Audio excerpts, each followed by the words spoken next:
Good afternoon. I'm going to again say thank you to all of the sponsors for this day and for last night. It has been a really wonderful opportunity. You put a bunch of church historians and archivists together and we have a party. It's not the party everybody expects, but you know. I also want to say thank you to Dr. Ashley Bogan, in whose place I stand today, because she could not be here. She is our General Secretary of the General Commission on Archives and History for the United Methodist Church. So internally, as Methodists, we often teach our students that Methodism grew up with the United States, and that it has often had a lot more similarities than differences. And so I'm going to try to point out some of those. I can't pull out all of Wesley's writings. If you've read some of them, you know they are voluminous, but I wanted to bring 3 artifacts to show to you to kind of talk about this turning point. These artifacts show how Methodists helped found American religious life for themselves by practicing liberty as conscience plus organization, not just as a slogan. So this first artifact is John Wesley's pamphlet, Thoughts on Liberty, which he published in 1772. It's a very short, very punchy piece, as John Wesley often wrote, written in this moment of political agitation. And Wesley is doing something here that is very Methodist. He refuses to let liberty remain this vague cheer. He insists that it needs a definition because definitions shape our behavior. So there's one line that I've highlighted here that captures this center of gravity. Wesley defines religious liberty as a liberty to choose our own religion, to worship God according to our own conscience, according to the best light we have. Now, in the pamphlet, Wesley is sharply critical of what we might call performative liberty, when people shout freedom while forcing neighbors to comply or going off and having no rule of law at all. In other words, Wesley is trying to form a public that can tell the difference between liberty and intimidation, or as he calls licentiousness. Wesley isn't writing this in a vacuum. He's responding to a moment when liberty has become this chant, that it's so powerful that it can excuse behavior that's basically coercion. In the pamphlet, he gives a very concrete picture. Wesley describes liberty as being enforced by intimidation, that neighbors are pressuring others to perform political loyalty, and if they refused, then they were met with threats. He calls this the working of a patriot mob because coercion was not liberty, but licentiousness. Wesley's arguing that liberty is not simply the loudest voice in the street. Liberty has to be tethered to a moral center. It's what you can do with integrity before God. So when Wesley defines religious liberty as worship according to our conscience, he's actually doing a lot more than theology. He's offering a founding era warning. A free society can still reproduce coercion, but with different enforcers. So this artifact gives us a theory or an orthodoxy of liberty. Liberty isn't do whatever one wants. It's freedom guided by conscience. It's accountable before God. Which then raises another question. How does this idea become durable during this movement? Wesley's answer was not just to preach or to give a social or political critique. He offered structure. That's what our Methodists are really good at. He built a system where liberty is practiced as a disciplined community. So Artifact 2, published in the same year, 1772, The Nature, Design, and General Rules of the United Societies. This little booklet is basically a portable constitution for Methodism. It defines membership as a desire to flee from the wrath to come. It establishes local offices like class leaders and stewards. It sets a rule of life, and it even outlines enforcement, who belongs, how they are formed, and what happens if the rules are persistently broken. This pamphlet describes what a Methodist society is, what it's for, and how it holds together across distances. John and Charles Wesley co-authored this pamphlet. They define the United Society as, quote, a company of men having the form and seeking the power of godliness, united in order to pray together, to receive the word of exhortation, and to watch over one another in love, that they may help one another work out their salvations. That is a remarkable decision because it frames religious community as mutual accountability, as a disciplined association that forms character over time. And the Wesleys are explicit that this kind of watching over one another in love requires a system that you can reproduce. So they divide societies further into classes, small groups of leaders that meet regularly, they check in on spiritual life, they gather money for the relief of the poor. These societies are doing pastoral care, discipline, social support, and it's engineered to scale. So Wesley gives them, in these general rules, 3 simple headings for a way of life. Number 1, do no harm. So basically Wesley says, avoid any evil of any kind. Number 2, do good. In this, you are to practice mercy. You are to love as far as possible to all people. Number 3, attend upon the ordinances of God. Every chance you get, you should attend worship. You should read scripture. You should be praying. You should take the Lord's Supper. You should be fasting. Now, John and Charles don't treat these as inspirational ideals. This pamphlet includes enforcement. So if someone habitually breaks these rules, they're admonished.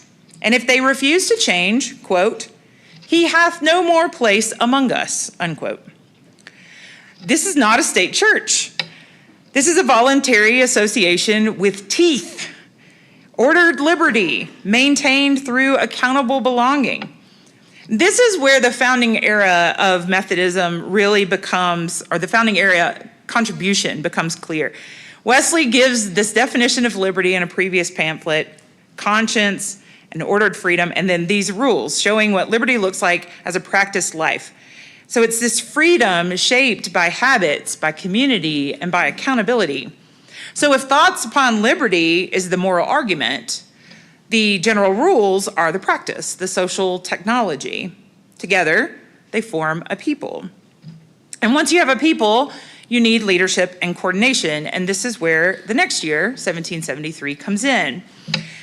So we shift from texts to persons and places. Wesley had already entrusted one Thomas Rankin with governance work years earlier in the English Methodist movement. He sends a letter to request, quote, Tommy, to, quote, fix the quarterly meetings as he pleased. These quarterly meetings are governance. They are where the connection gets coordinated, itinerancy gets mapped, disputes get handled, and where discipline is maintained. This is a Methodist connectional order in practice, which is why Rankin is just the kind of person that Wesley sends to organize Methodists and superintend their work in the colonies. So in 1773, Rankin presided at the first American Methodist Conference. And this matters because a Methodist conference is not just a meeting. It's a method, Methodists. It's a method for making a movement durable. It's shared discipline, it's shared appointments, it's shared standards, and it's a way to carry decisions across geography. Now, during that conference, they reported 8 stationed preachers serving approximately 1,160 members of societies across New York, Pennsylvania, New Jersey, Maryland, and Virginia. Methodism grows outward from this initial mid-Atlantic center, and those numbers can create a coordination problem as much as a success story without order. Thus, conferencing for Methodists functions as governance and this mechanism for growth, for sustaining doctrinal unity, for sustaining disciplinary standards, and for holding mutual support across these widening circuits. And to show what conferencing actually did, I want to borrow Francis Asbury's own description of an early conference, which you can see printed here. Thankfully, someone printed them because his original handwritten notes and journals were lost in a fire at the publishing house.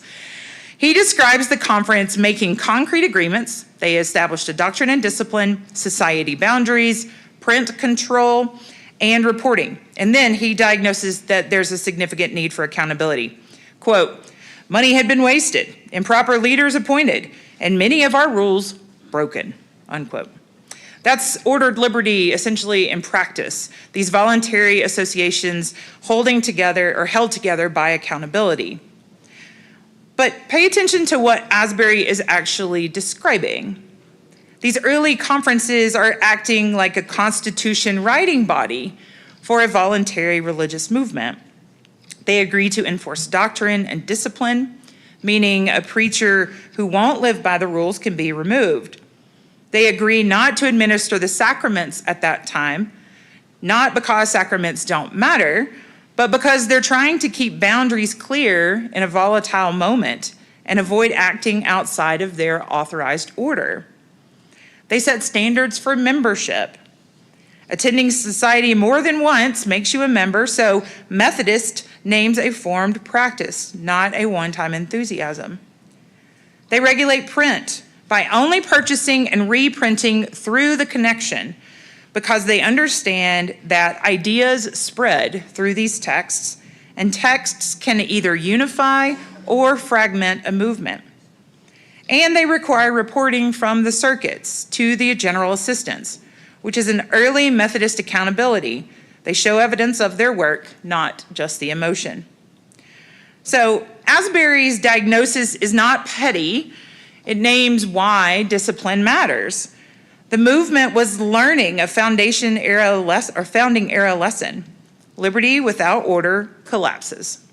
In the political sphere, constitutions exist to keep freedom from turning into chaos or domination. And in Methodist life, conferencing and discipline served a parallel function.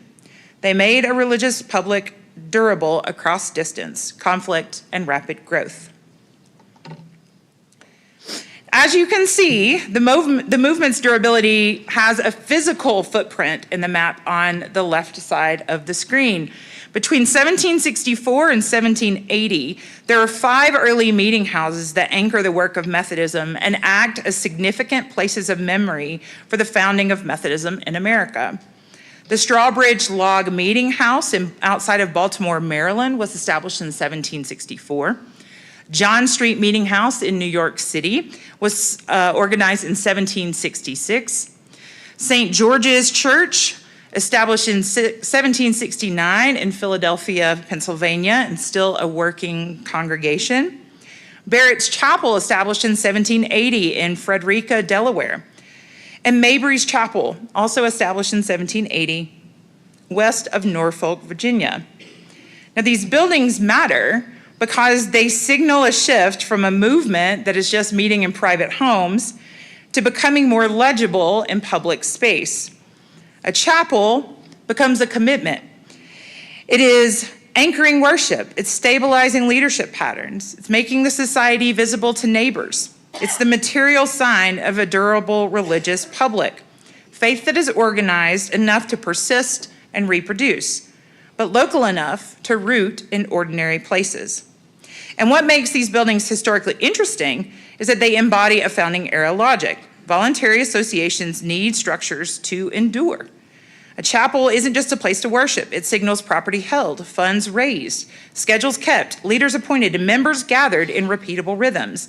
And in political life, constitutions translate ideas into durable practice. Now, it would be easy to tell this story as a steady rise, but the revolution actually complicates Methodists, and this kind of strengthens that argument. During the Revolutionary War, many of the Methodist itinerant preachers actually withdrew from the colonies. They were actually kind of forced. They didn't necessarily voluntarily go. They were being tarred and feathered because they were being treated as suspicious because they were English. So only Francis Asbury remains in the colonies, and he holds all of the work of Methodism together. And then in 1784, John Wesley sends Thomas Coke to officially organize American Methodism with Asbury. Together, they became the movement's general superintendents, stabilizing the work by authorizing ordination and establishing governance so American Methodists could continue as a durable church and not just a set of societies dependent on English personnel. So that 1784 moment matters for the founding theme of Methodism. It shows how Methodists are adapting to political rupture with institutional creativity, and they're rebuilding authority structures so that they could persist on American terms. So if the founding era is remembered for constitutions that translated ideals into durable public life, early Methodism offers a parallel story in religious form. Methodists practiced liberty as conscience shaped in a community through voluntary association, shared rules, and conferencing that held far-flung societies together. In that sense, Methodism helped build this durable religious public, not by mirroring the state, but by showing how ordered freedom can be sustained when people covenant to watch over one another in love. Methodists didn't just preach liberty, they organized liberty into a way of life.